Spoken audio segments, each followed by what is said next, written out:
the music you're hearing in the background can be personalized, so you can manage the volume. You find that if you hover over the bottom button and play with the volume bar. There's a speaker there. Welcome. It is the first day for a Collab Fest, and it is the afternoon. I hope that you had a nice lunch or dinner, whatever you are, or breakfast for some of us, particularly, right, Meredith? We are celebrating collaboration in remote teams, hybrid teams, distributed teams, and it's all about that these 2 days. You are seeing on the left side of your screen a poll, so feel free to simply tell us, share with us, what are your main challenges when it comes to leading a remote team or being led remotely if you're not managing a team, right? So how does it feel for you as a team member to be led by your manager in a remote setting?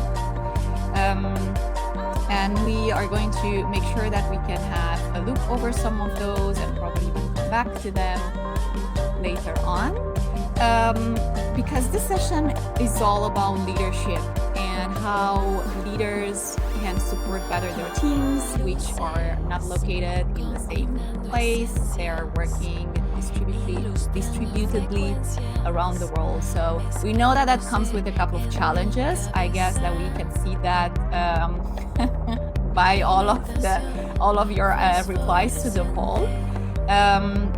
So we have time, interruptions, synchronous, etc. So there are a lot of thoughts there, and this could be a conversation. Basically, we have a couple of questions prepared, but it's mainly about your questions. So feel free throughout the session to add your questions in the chat that can be found to the left side of your screen, and we're going to make sure to surface them for our panelists today, so you can actually get some very practical and relevant tips for your context and your personal challenges.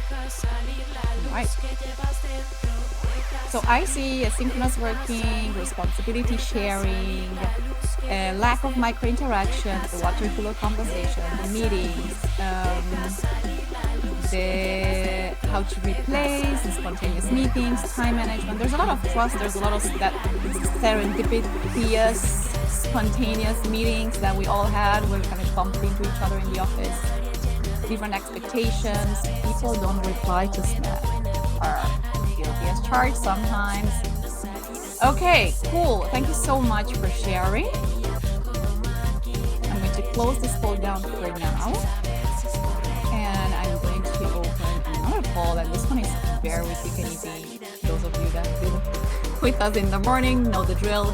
I'm curious to hear who here is in Butter for the very first time. It's the first time that they're landing in this room. It's the first time that they're seeing these polls, these features. Yes, hello. I see Yuri, I see Giovanni. Welcome to the tribe. I see that Mary is moving to the music. I like that. Okay. Thank you so much. I'm going to keep the poll open, but I'm going to kill the music for now. And I am going to pull a very, very quick information here on top. You can continue playing with the poll, but I do want to mention that just today, for today's Collab Fest, we are teaming up with Design Matter, and they are hosting their quite famous Buy Now conference for designers, and we are teaming with them to give away 20 free live stream tickets. And all you have to do is share your screenshots, your learnings, your takeaway, your nuggets from today's session on your social media, on LinkedIn and on Twitter, using the hashtag CollabFest2022 and tag Butter so we can find you, and we're going to pull your name out of a hat end of the day, and you're going to get to attend the live stream for Design Matter. So spread the word and play along. And with no further ado, because my time's up and we have to get to the goodness of the session, I am going to introduce our panelists, and I'm going to, for sure, I'm not going to do them justice because there are three amazing experts, amazing facilitators, But I'm going to also pass them the mic to add a couple of things from what I'm missing. So join me in welcoming Natalie, and I'm going to close the poll here and spotlight you, Natalie. There we go. So Natalie is an expert facilitator, and she has a lot of experience in strategy, service design, and cultural transformation. Together with her co-founder, she launched the Future Kind Collective in March 2021. We had an amazing talk this morning. Those of you who've missed it, we're going to send over the recordings so you can catch up. She has dropped so much wisdom, so many models, so much insights.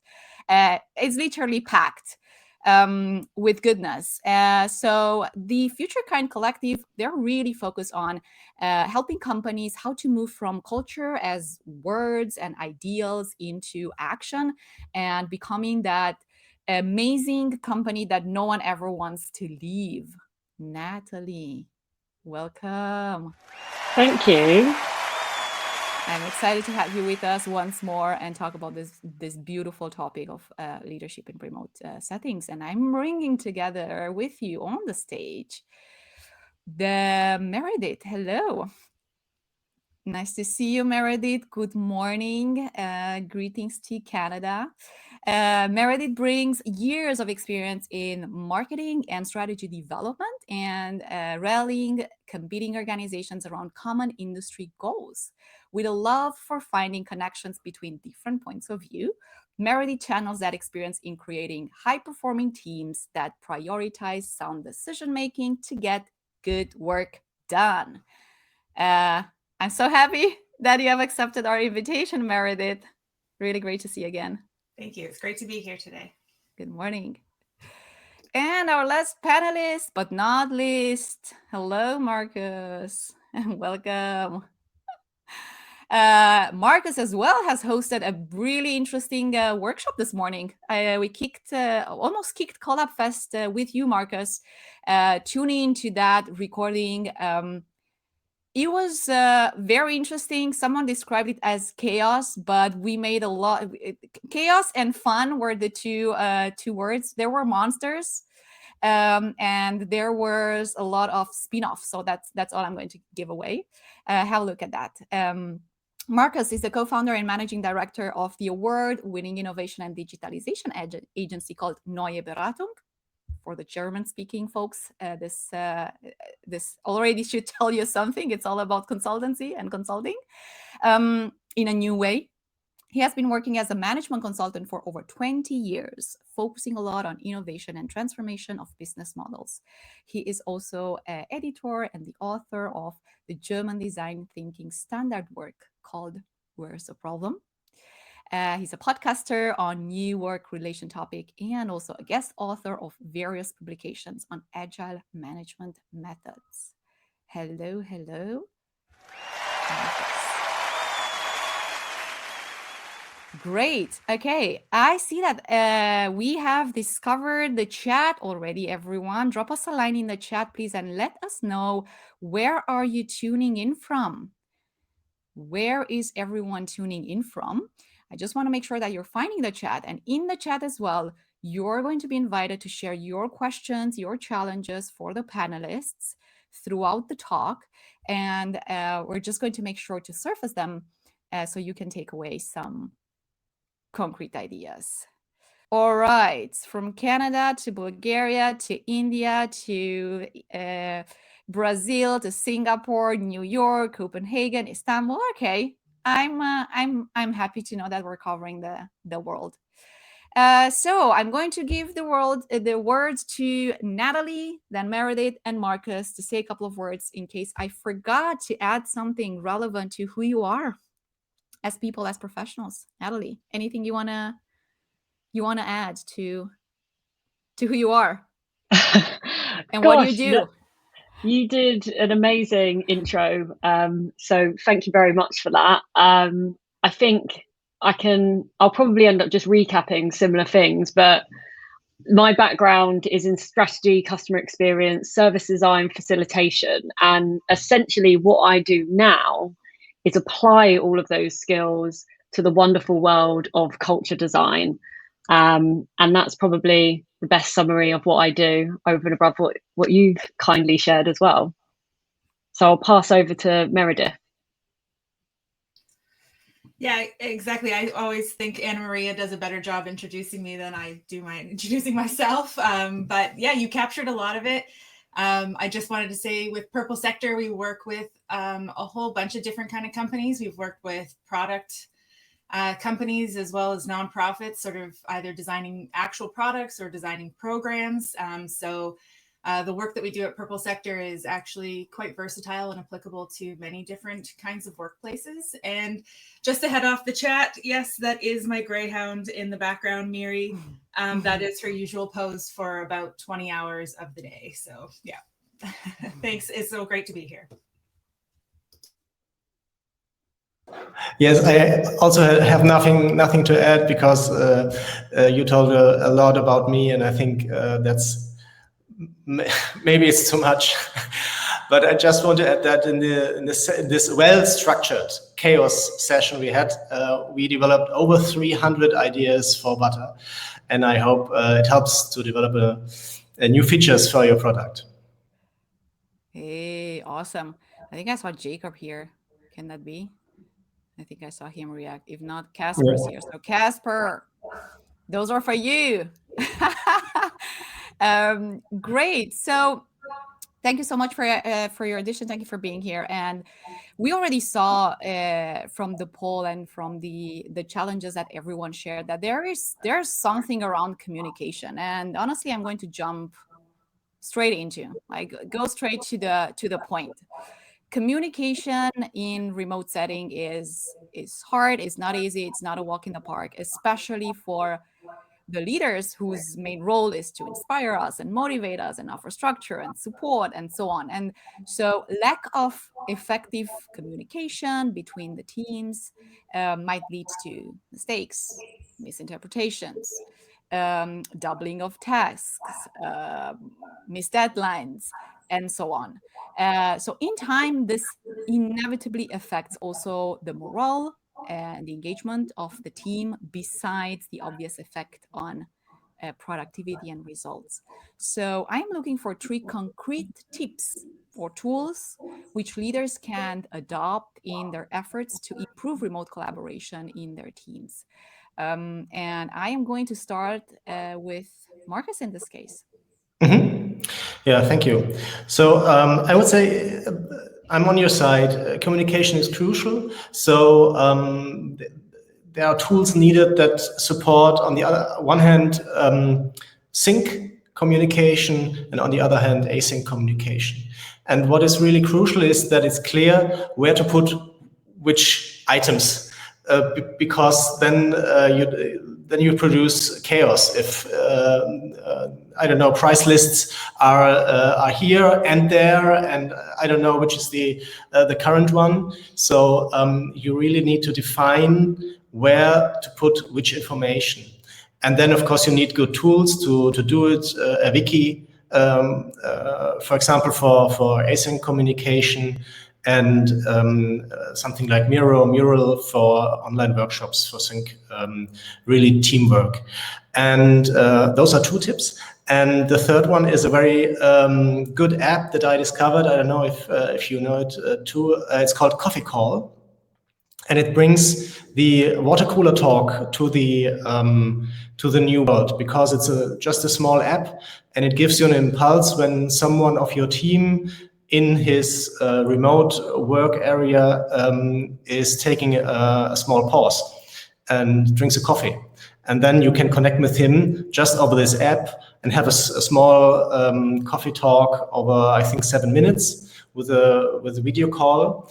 And so you replace this water cooler talk that you are lacking because of the remote situation. Awesome. I think I found it. We're kind of like trying to look for it online and be like, oh, is it this one? I haven't heard of Coffee Call, and we've heard the word water cooler a couple of times also in the link as well. Okay, I'm passing along the same question over to Meredith. Tools, tips, frameworks. Yeah, thanks. What we've seen with our clients is when you're at sort of a point of kicking off maybe a new program or a new project, or you're at a redesign moment, something like that, making sure you've got senior leadership present at that beginning stage to really set the context and be able to share sort of the critical direction for the overall organization. Remote teams sometimes struggle because, again, you don't have that physical in-office experience to just rely on, or to overhear things in the lunchroom, or to have, you know, those spontaneous water cooler chats.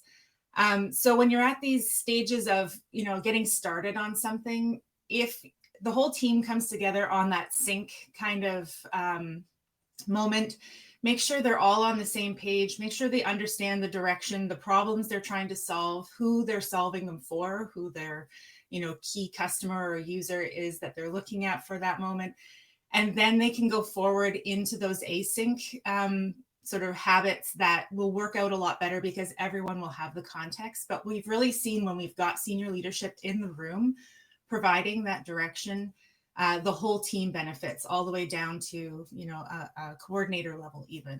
So there's really no reason to think senior leadership needs to always stay, you know, high level only with senior leadership people. It really is helpful if they have these moments to interact with a team or a section of a team in order to sort of level set the direction for the organization so everyone's clear going forward. I'm going to add another question there for clarification, and I'm going to pass it over to Natalie then. It's something very interesting about this direction, and how we know that it usually comes from higher up, from the leadership, and that visual translates into strategy, which translates into, in certain companies, OKRs. That's why I'm looking at Marcus. So there, and if you have a company, like for example, we are a small company, we're around 18 people, so we're distributed, and communication works great, and it takes a lot of different shapes and forms, both synchronous and asynchronous.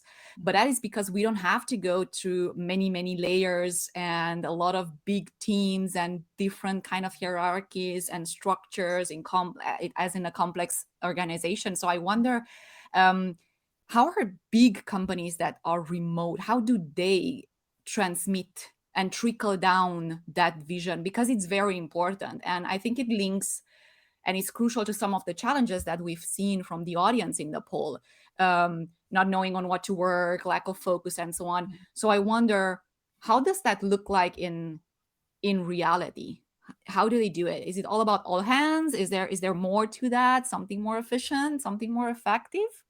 It goes to you, Meredith, but also everyone else. Sure. Yeah. And I think Natalie will have a lot to say about this, because I think her work really centers really strongly around that. I will say our experience hasn't been as much with like massive companies, but I can imagine that, again, it's about having these sort of direct links to be able to communicate. So having these kickoff meetings and sessions that really set the context for whatever the project is. And in a larger company, it might not be, you know, we've had sessions where we have the CEO in the room with us, working through that kickoff moment.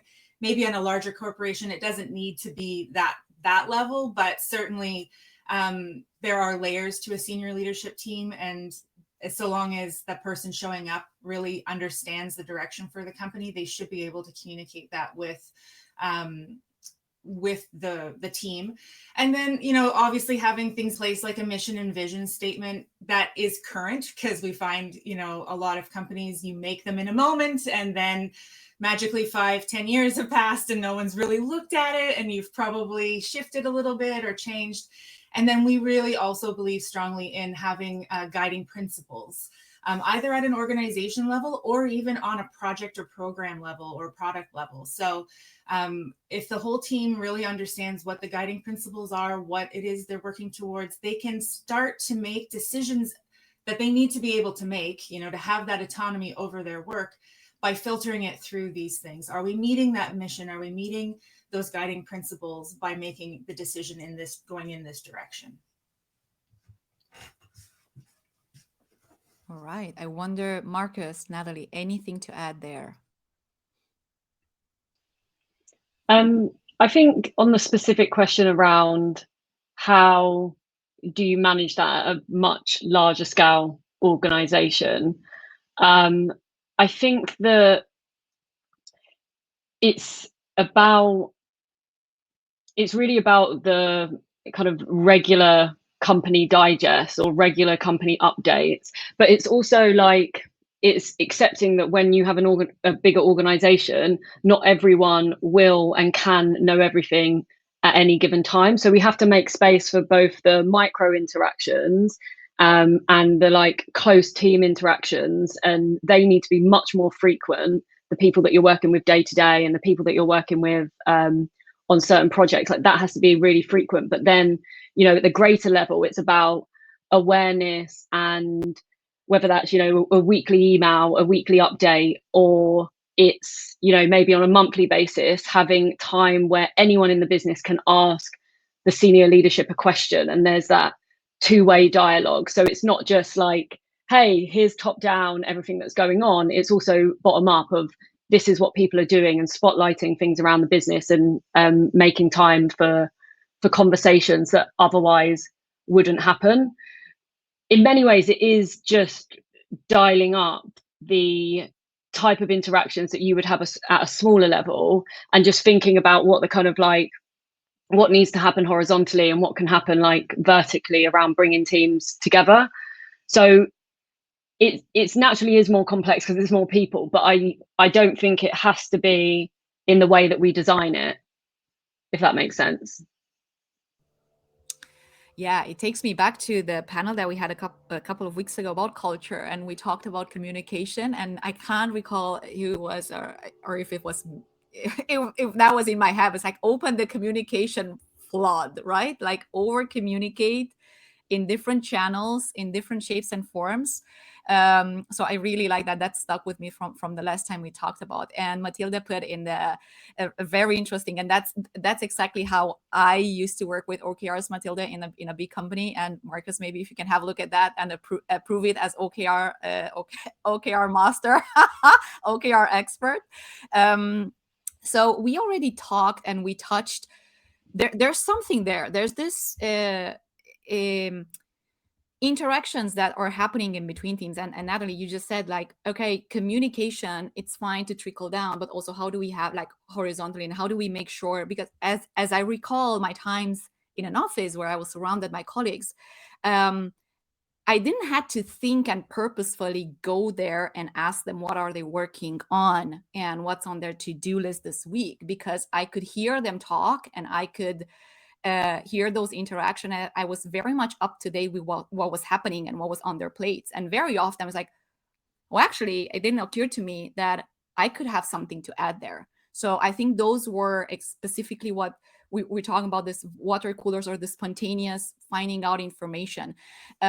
Nevertheless, we know that those can be replicated in a remote setting. We just need to be much more mindful about that. And Rachel also asked a great question related to that. How do we make this micro interactions feel not forced or not checked box, like there's a ritual, you have to do that, and someone's checking if you're doing it, and if you're not, you're in trouble, or things like that. So the question is, to come to a point, how can leaders actually foster and nurture those interactions within their team or their tools? Is there a mindset? Is there a framework that we can go about?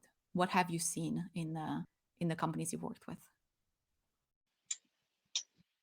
So I think I love this question. I love talking about creating belonging and connection because I think it's just so important. So sorry for jumping straight in, everyone. But so it has to start at the very beginning of like someone's people experience with a company. So from the onboarding experience, in fact, even before then, the hiring experience is a time when you can actually create connection and belonging. And in fact, you want someone to feel some of that before they've even said yes to the job, because they're a hell of a lot more likely to say yes if they feel that beforehand. So I guess looking at, you know, your hiring approach and looking at your onboarding approach and saying, okay, how can we reflect our purpose and our values in those in those moments, so that someone knows what is important to us as a business and can resonate with that. And then how can we actually really dial up on that belonging connection as they come into the business. And what I always say to people is the onboarding experience, you should look at it like a 30, 60, 90-day plan. And it actually, you should design for a whole 6 months, because apparently it takes, at least 6 months for someone to get up to the full level of productivity as the rest of the team. So sadly, my experience of onboarding in the past has been a couple of days, a week. I mean, I've joined a job before where it was like, okay, you're going to meet some people and then you're starting a project with a client straight away. And that doesn't give me any kind of sense of belonging. It actually isolates me, because all of a sudden I feel like I'm being watched and I need to perform and I need to go over and above. So I think really designing a recruitment and onboarding experience with belonging and connection in mind, with lots of touch points, with lots of different people around the business that can help and support and make someone feel comfortable, is really key. And then I guess outside of onboarding, it's about those regular non-project based sessions to share highs and lows and to ask for help or ask for input. And one of the things that I really like, well, there's two things, I guess. Specifically to the question that Rachel asked about how do you make it not forced and not checkbox, I think variety is key. So rather than having the same retro format every single time, changing it up and using something random and different, and then also making time for like special occasion sessions, whether that's just, a virtual party, or like my absolute favorite is a love bombing party. So I don't know if anyone's come across that before, but it's where it's essentially recognition. So you all get into a room and you've pre-populated some cards that's, thank people for certain things that they've done, or like something that you're grateful for that person. And the idea is that everyone in the business, and this works very well for small businesses, the idea is that everyone in the business says something for someone else. And it could be, it doesn't have to be work related. It could just be, I like the way you say hello in the morning. It like always brightens my day, or like, it really can be anything, but it's just making times for the regular check-ins, but also the more random, fun and spontaneous ones as well. I'd like to add one thing from the side that you didn't describe, the project side.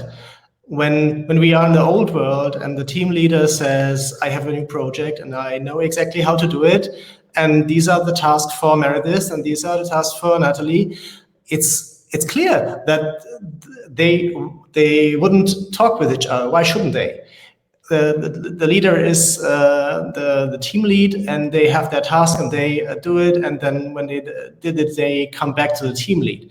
But when I give, as a team leader, the power to the team itself, say, my role is a coach. I'm a listener, I'm a coach for you, I'm a sparring partner, and you conduct the project, then the team automatically will talk with each other. So communication is a natural cause that follows this. Yeah, I agree completely with that, Marcus. When your team understands why they have to do something, like what is the problems they're trying to solve, then they understand the context and they understand their part to play within that context as well. And that is just communication channels open the entire time, because there's nothing worse than working somewhere where you are just being told what to do, but not why it needs to be done. And in missing that piece, you're missing the opportunity for, even better solutions to come out of the process. If one person has one idea and that's what they've told you to do, maybe it's the right idea, but maybe it's not. And you might be completely missing the mark with your customer or your user. But by not being able to ask that question or have that context, you are potentially going down a completely wrong path.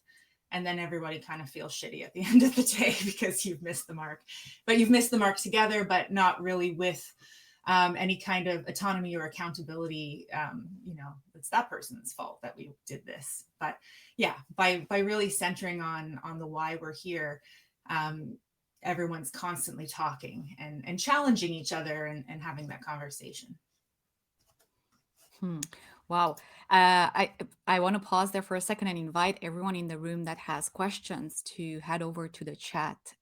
We're starting to take questions from the chat. There are 2 questions on the onboarding. We're coming back to them. That seems to strike a chord for folks in the room. I just have a reflection to what Meredith and Marcus just said, and the why that comes from the leader, and the clarification of the reasoning and the context and so on. And I also liked Meredith's point on what if that doesn't come? Like, don't we put too much expectations on our leaders? And actually, we as team members are equally responsible for the culture that we're creating in our team, right? So it also falls into our responsibility to ask sometimes that why and ask for clarifications. But I'm also very much aware that for that to happen, there has to be a certain culture in that team for me to know that if I raise a hand and I say, I'm sorry, manager, why do we do this again? That's not going to, I don't know, have repercussions, backlash, people looking weird at me, etc. So I'm going to back to those, what's that?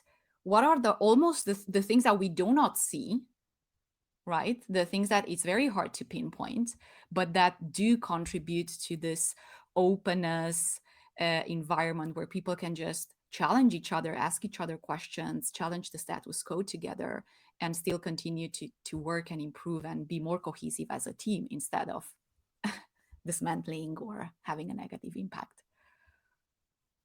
What are those? What's the secret sauce? I think that you're absolutely right. I was nodding like furiously when you were saying that it's not just down to the leaders of an organization to build and maintain the culture. However, they have to lead by example and role model what good looks like. So a leader has to create environments that show people that they invite challenge and that they welcome challenge and that they respect it. And they have to do that on a one-to-one setting, they have to do it in a public setting, and they also, it kind of goes broader than that. It could go externally as well. It's like, how do they interact with customers and get feedback from them too? But it is showing by doing. If you are a leader that has weekly, open door, virtual open door sessions where anyone can drop in and ask you questions and give you feedback, and they have taught themselves the self-awareness and the skill that it is to receive feedback in a gracious way, then that's really going to help. Similarly, if part of their learning and development plan is based around giving and receiving feedback. So I think like an amazing skill for leaders is radical candor. And I'm a big advocate of the book of the same name by Kim Scott. I'll pop a link in a minute. That it's about how you need to challenge directly whilst caring personally, and you have to be taught to do that. So it's like, plan your training around that, and it's all essentially leading towards psychological safety. But it's very hard to say, we have psychological safety, you can do this. We have to prove it by our actions, especially when we are asking people to be vulnerable, and challenging and giving feedback is a real thing. All right. By the way, putting it out there, if any one of you has come across some really great new psychological safety studies or articles, we can probably add them to the goodie bag that we're sending along after the event. Matilda's asking. Thank you so much for that. Anything that Marcus and Meredith would like to add here? If any thoughts at all? I think that's the point, that the leadership team or the team lead should be this role model and live it and pronounce the why, and always coming from the why and explaining why this is this project makes sense and why you're doing this task and so on and so on. The point is, I read a study around 500 team leads around the world, and 68% say, I didn't have any introduction to my new role. I didn't get anything to conduct it. So when we introduce a new tool, a new computer program, you get a training, and when we give you humans, you get nothing. I mean, this is ridiculous. And this is the point that companies have to understand, that they must invest in their people, because this is the new world of talents. And of course, not only the talents, also the team leads and the managers. And they have to invest in this in their team leads, that they really can lead in this new world of working.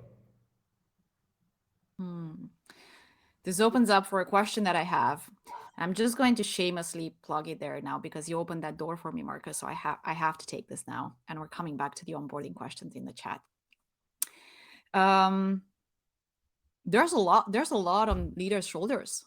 It feels like they're our day superheroes, right? And so my question linked to what you just say, also from the perspective of, are we really supporting them enough in companies? Are we really equipping them for success?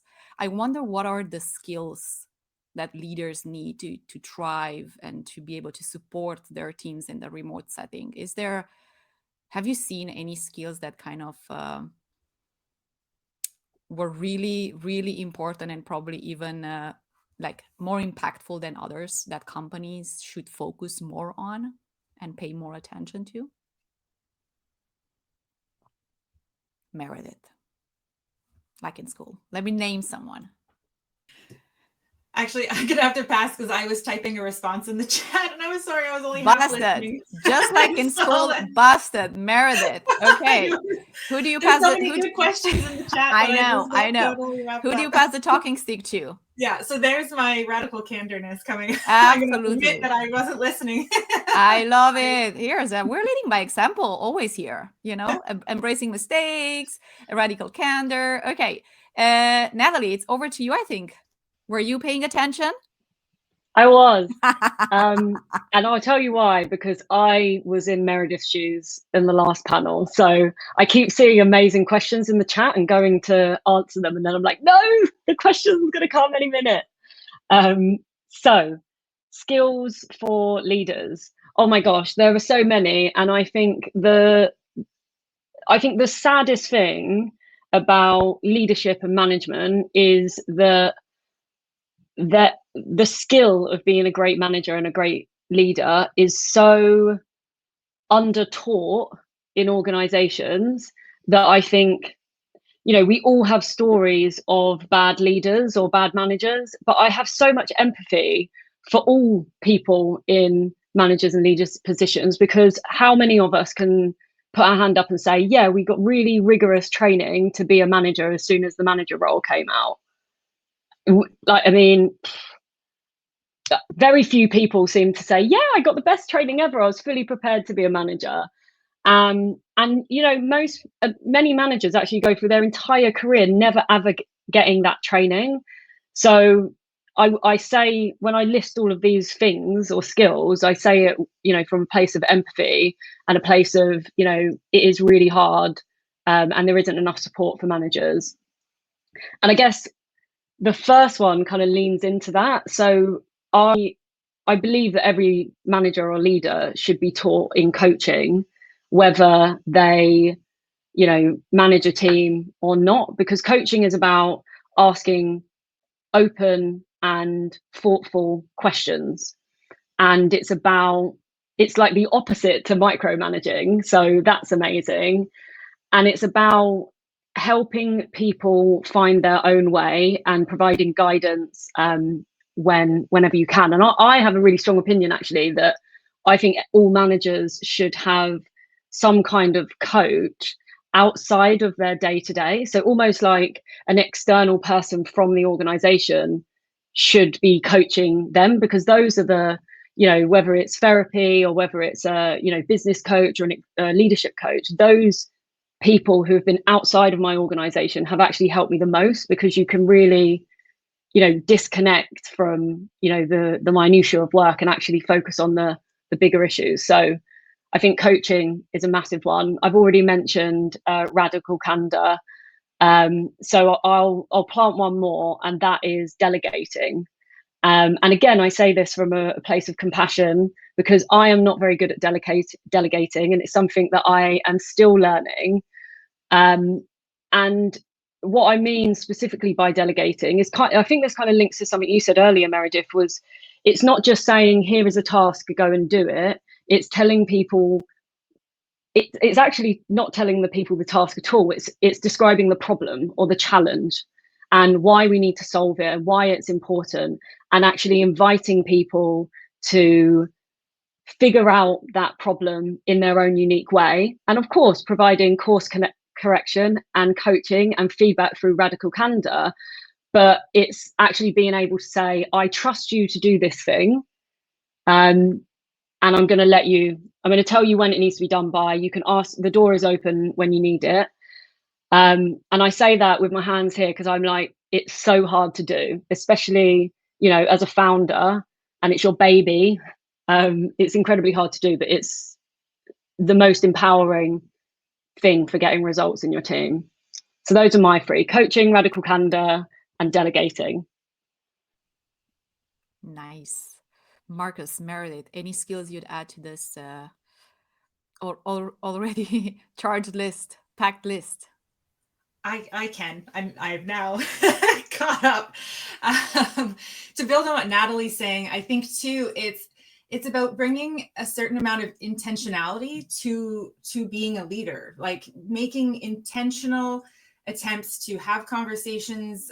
Your founder comment really triggered something in my brain, because that's what we with Purple Sector we found as well, is as a founder, you're exactly right. You've got your whole business, this whole baby inside your brain, and hopefully you get to a point where you can grow enough and keep growing and add people to your team. But you need to essentially download all that stuff from your brain into these new people. That's how you're going to get them working on the problems with you and basically continuing to build your company.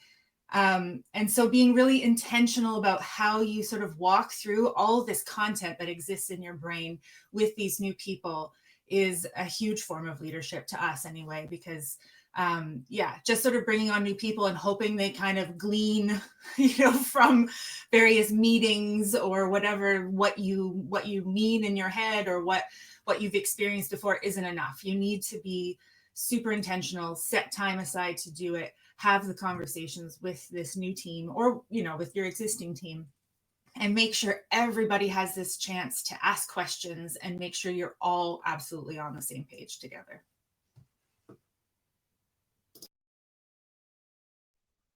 Thank you, Meredith. Marcus, anything to add?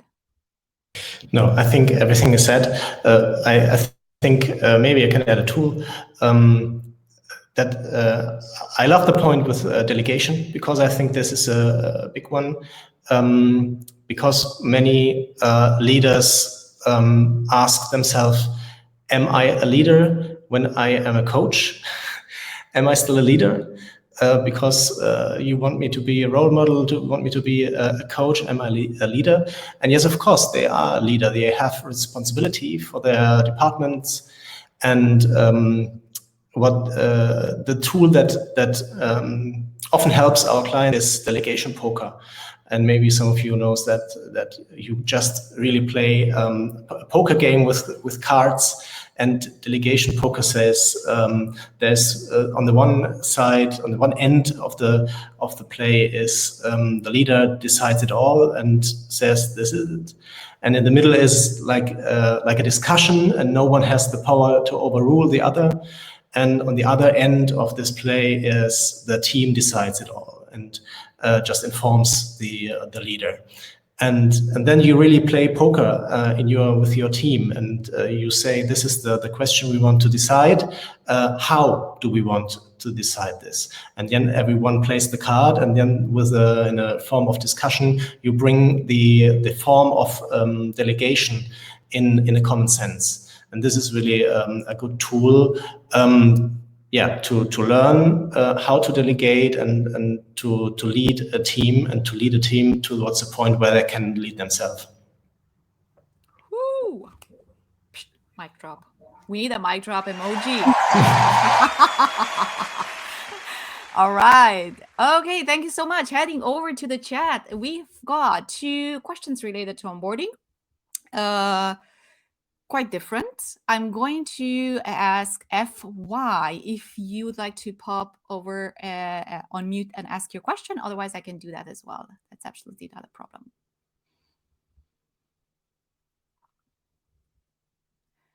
Okay, so I'm just going to read it. How do you think about balancing onboarding with a sense of connection whilst being conscious of probation? I think this goes back to Natalie's point of people actually need 6 months to be like fully proficient of their job. So we have to really take it slow with onboarding, but we also want to make sure that we test them enough and see, hey, are they matching with this role before the probation ends, which is usually a month or 3 months. I'm not sure. Any thoughts there? Balancing onboarding with a sense of connection while it's being conscious of probation. I'm so glad that you asked this question, because I've been scrolling back to it every time. Like, I just keep scrolling back to it and going to type, and I'm like, oh, I can't get into it because there's gonna be another question. So now is your moment. Thank you for asking it. And it's because probation is a very important thing, because if we hire someone that isn't right, we shouldn't drag that out. That should be something that is ended as soon as possible for both parties, for the benefit of both parties. However, we should never look at it as like, as like something that we're like aiming for. Like, it should be the absolute like last resort. It's like when you go dating, you don't enter a relationship thinking about the divorce, or I would hope not. I would hope that's the case. And it's the same thing. Like, we should treat our new employees assuming that they're going to be with the company forever, until the end of time. Like, you should almost have probation in the back of your mind, because why are we investing all this money and this time in designing cultures, designing our values, embedding them, going through hiring processes, especially hiring, which are so expensive? Like, on average, it apparently costs around 5K to hire someone. And then there was an article recently in The Guardian that estimated that it costs around 25K to then onboard someone and get them up to a productivity level that's the same as your team. That's 30 grand you've spent on one person. So we have to try our best to make this work. And so I think that my answer to that question is, it's not a balance. Go all for connection and belonging.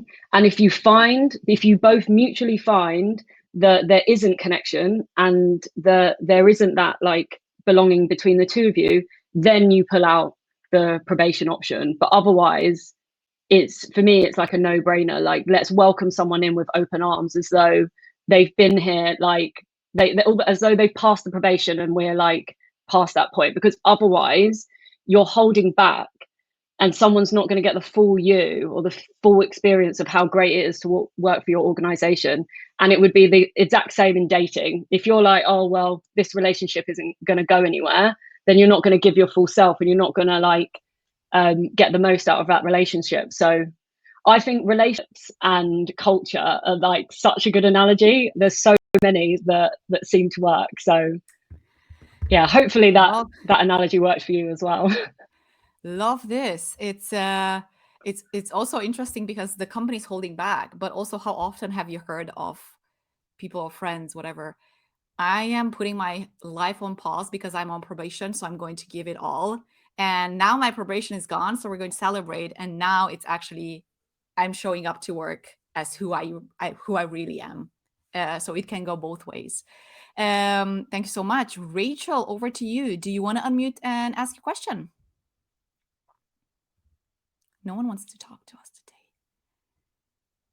Okay, so Rachel says, Backtracking a little to the onboarding chat, how do you see this for independent contractors or perma-lancers, which are freelancers who might be on retainer with a group? What's the best way to fold them into a culture? Great one. I saw this question and actually I love it because quite honestly, I've been in that position personally myself. So I'm going to just sort of take what I would like from that experience of being that freelancer or permalancer with people and trying to sort of gauge their culture. Again, I think it requires a bunch of really intentional conversations about what are the values of the organization. Like, I honestly don't think that there's any problem with a freelancer asking for that information. It gives you, again, that filter to run your work through. So, you know, is the work you're producing matching up with the values of this organization? Because you are ultimately sort of doing work on behalf of them. So it needs to match the tone and the values of the organization. So let's go back to our candor and say, just ask for it. Ask for the mission, vision, values, guiding principles, anything that exists. If they don't really have that in place, something we've done with clients as we've onboarded with them, or we've been a conduit of onboarding one organization with another, is another experience we've had. And what we've done in those experiences is actually run through a journey map or a story map for, you know, whatever the project is about. Because in doing so, you center around who that journey is for. So the customer or client that you're building that project out for. It allows you to have a lot of conversations about who that person is that's on the journey. You know, you sort of touch on things like empathy maps and stuff like that. So you really, I think you get a good sense of how well your organization that you're working with understands whoever it is they're building or creating this thing for, by doing an activity like a journey map or a story map. And then it lets you see how you and the work you have to do fits into that journey and how it fits in with the organization. Because, for example, even just this event today, obviously there were tasks that I had to take responsibility and accountability for, but also, you know, Anna Maria also had her set of tasks and all of her to-do lists to make this kind of event happen. So a journey map lets you sort of assign and really delegate and know who's responsible for what parts as you get in. And I think, again, that clarity is just what you're looking for, especially as a freelancer, when you feel already somewhat removed and outside of the core organization. I hope that answered the question a little bit.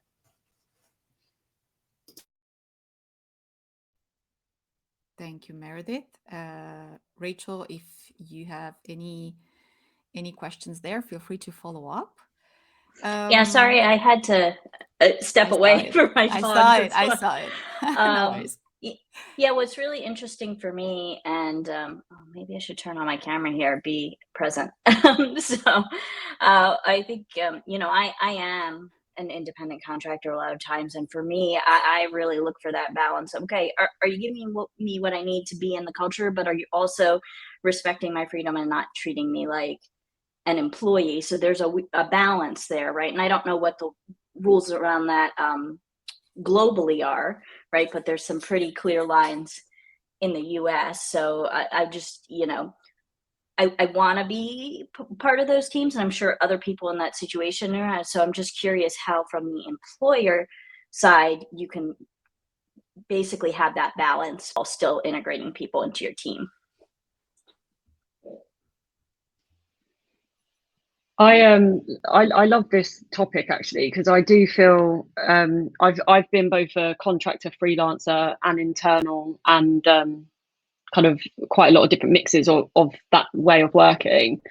And I have seen people treat contractors and freelancers like, you know, you're over here, you're not really part of the team, or like, don't invite them to that because, you know, that's, and it's never sat right with me, because I feel like, to be fair, often those companies don't have particularly great cultures, or they haven't, you know, gone to the effort of making sure that they're culture first and all of that good stuff.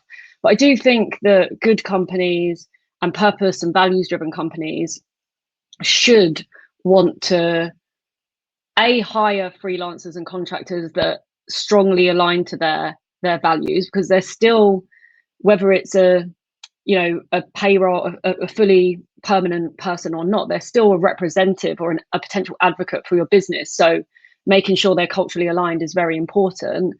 And I also think that we should be cognizant of the fact that connection and belonging is a innate, like, human need. And if we are, and workplaces are such an important place to create that, and it just feels a shame to not extend that kindness and that compassion and that kind of like connection and community to the suppliers, the third parties, the contractors that we work with. So I think first and foremost, what companies do is kind of acknowledge that, and acknowledge that we're dealing with humans here that have needs, and we have an opportunity to bring someone in for a period of time, which is a beautiful thing, but also be really values driven when hiring contractors and consultants, and using tools that bring them in. So one that I really love is the user manual tool. So I'll pop a link to one that we shared on our Instagram, but it's a blueprint, if you like, for what individuals how they like to work. So I receive feedback like this, or like, I work in these hours, or contact me on Slack, not WhatsApp. And fun things as well, like my favorite film is this, my favorite quote is that. But inviting contractors to do that as well is allowing them their freedom and their autonomy to be respected also, I would hope.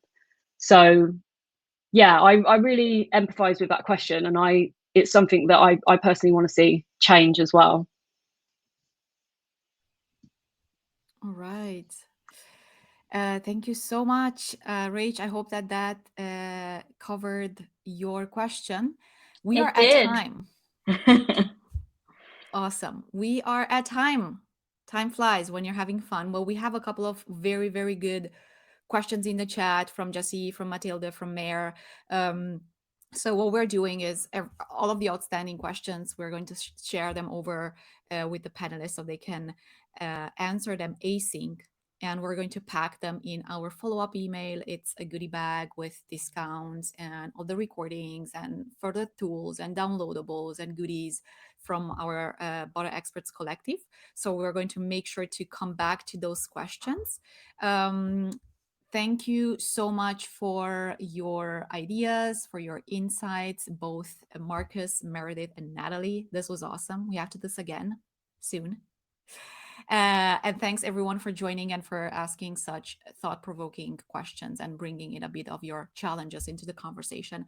So I'm curious to know, if you were to distill all of the sparks, all of these insights into one word to describe this conversation to someone that wasn't here, what would you say? You should see the poll to the left side of your screen. One word.